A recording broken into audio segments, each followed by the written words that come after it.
કેમ છો કાકા? સારું. શું વેચો આ? ના શું ભાવના છે? કોઈ 20 વેચાય, કોઈ 15 વેચાય, કોઈ 10 વેચાય, કોઈ 100 કામ જાય આપો નહીં. આ એક ના કેટલા? 10 રૂપિયા એટલા, 5 રૂપિયા. બરોબર. શું નામ તમારું? મપ્પાભાઈ મારું. મેપાભાઈ? હા, મપ્પાભાઈ. મપ્પાભાઈ. હા. તમે પ્રોપર મોવાના કે? હા, બગોદરા સાહેબ. બગોદરા? હા, બગોદરા. તો અહીંયા હું ધંધો કરવા આવી છે. બગોદરામાં કઈ એવું છે નહીં? ના, એવું કઈ છે નહીં. ત્યાં અમારે ઓછા હાલે, અમારી સિટીમાં કા હોય તો હાલે એમ. આમાં કેટલા મળી જાય તમને? અમને મળે 50 100 મળે, બીજું કઈ ના મળે. આમાં વેચામાં થાય રહ્યો. પછી આ લારી તમારી પોતાની છે? ના, ભાડા 30 રૂપિયા ભાડું રહ્યું. 30 રૂપિયા ભાડું. આ મોવામાં કેટલા ટાઈમ ધંધો કરવાનો? અમે લગભગ 2-3 વર્ષ આવી છે. 2-3 વર્ષથી પલટી 20 દી રવાનું, પછી હેલી દો ઘેરે. ત્યાં શું કરો? ત્યાં ઘઉં ના જવાનું, અવતારી માં ઘઉં વાળવાના. હા, ઘઉં થયા જાય એવું બધું વાળવાનું. અચ્છા, ઈ પછી ખેતી કામ શરૂ કરી ગયું? હા, ખેતી કામ. તમારે પોતાની ખેતી કેમ? ના, પાર્ટી ખેડૂત ની છે. વાળવા જઈ 200-300 રૂપિયા દાડી આપે. પરિવારમાં બધા અહીંયા જાવ કે પછી? પરિવાર બધું આય જ છે. પછી છોકરા ભેગા રાખી છે. જે 100-150 કામ થાય તો હાજર ખર્ચો નીકળે. રહેવાનું કઈ જગ્યાએ? આપણે વડલી.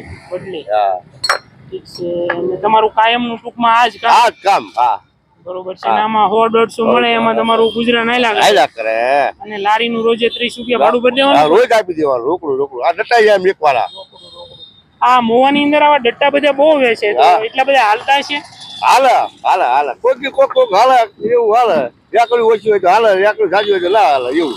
તમારી ઉંમર કેવડી? 60 વર્ષ. 60 વર્ષ. પછી પરિવારમાં તમારા ઘરના ની બધા આવું બધું કર્યા કરે, આવું બધું કર્યા. છોકરાઓને બધા? છોકરા બોકરા બધા છે. તો કાકા બસ તમે મહેનત કરો ને ઈ જ સારું કહેવાય. આ મહેનત કર્યા વગર બાબુ કોઈ મને રોટલો જ દેવું. મહેનત જે 100-150 જે પણ આપણને કઈ મળી જાય એમાં આપણે આનંદ લેવાનો. જે મજૂર માણા તો બીજું શું કરીએ? બીજું કઈ ના. ભીખ માંગવા કરતા મહેનત કરવી બરોબર ને? બાકી બીજું આનંદ ને શાંતિ.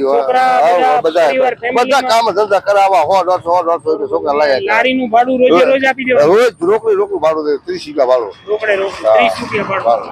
તો કઈ વાંધો નહીં મપ્પાભાઈ, બસ શરીર હાલે ને ત્યાં સુધી મહેનત કરો. અને આપણે કોઈ આગળ લાંબો હાથ નો.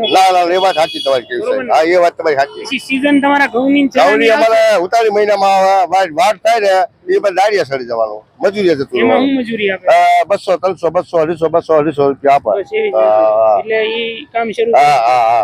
અને તમારે રહેવાનું અહીંયા જ રહેવાનું. બસ કઈ નહીં દોસ્તો, રસ્તામાં આપણને મપ્પાભાઈ મળી ગયા આ બધા પલંગના ડટ્ટા વેચવા માટે. તો આપણે એને ઉભા રાખ્યા અને પોતે સારી મહેનત કરે. ઘણા ટાઈમથી હું મોવાની અંદર એને જોઉં છું અને આવી મહેનત કર્યા કરે છૂટક. અને બસ જો ઘરાકે કઈ વાંધો નહીં, મળી જશે. તો આપણે મપ્પાભાઈ અમે તમને એક નાનકડી એવી રેશનિંગ ની કીટ આપીએ છીએ, તમે લેશો? લેશો ને? બાળક માટે લેશું આપણે. બસ ના, તમે એમાં ખાજો. તો આવો મપ્પાભાઈ, આવો. આ મપ્પાભાઈ લઈ લો, બરોબર? આમાં રેશનિંગ છે અમારા તરફથી એક તમને નાનકડી એવો સહયોગ. બસ. અને અમારી ટીમ છે ને પીએમ કલસરિયા, એના તરફથી તમને મળ્યું છે. તો અમારી ટીમને હું આશીર્વાદ આપશું. ભગવાન તમારા માતાજી સુખી રાખે અને બચ્ચા આપે એટલું તમે સારું કરો છો. બસ મપ્પાભાઈ, આવા નવા આશીર્વાદ આપતા રહો. અને હવે આને લઈ જાઓ, હાલો.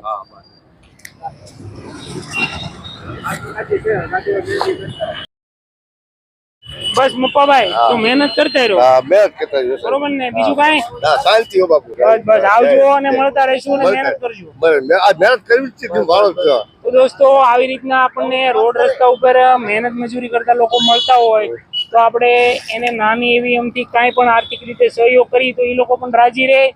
અને પોતાનું તો અહીંયા કઈ છે નહીં. અને બહારથી આવીને મહિનો 15 દિવસ રહી પાછા હાલ્યા જઈએ. બહારથી આવે છે અને મહિનો 15 દિવસ 2 મહિના રહી અને આવી મહેનત મજૂરી રોડ ની કરે, એમાં થોડી ઘણી કમાણી કરીને પાછા ગામડે જતા રહે. તો બસ મપ્પાભાઈ, આવજો. જય માતાજી, સુખી રાખે. બસ દોસ્તો, આવો નવો સાથ સહકાર અને પ્રેમ સપોર્ટ આપતા રહો. તમારા સાથ સહકાર થી આવા નાના માણસોને આપણે કાયમ માટે મદદ કરતા હોય વિડીયોને લાઈક શેર અને ચેનલ સબસ્ક્રાઇબ કરવાનું ભૂલતા નહીં. મળતા રહીશું ફરી નવા વિડીયો સાથે.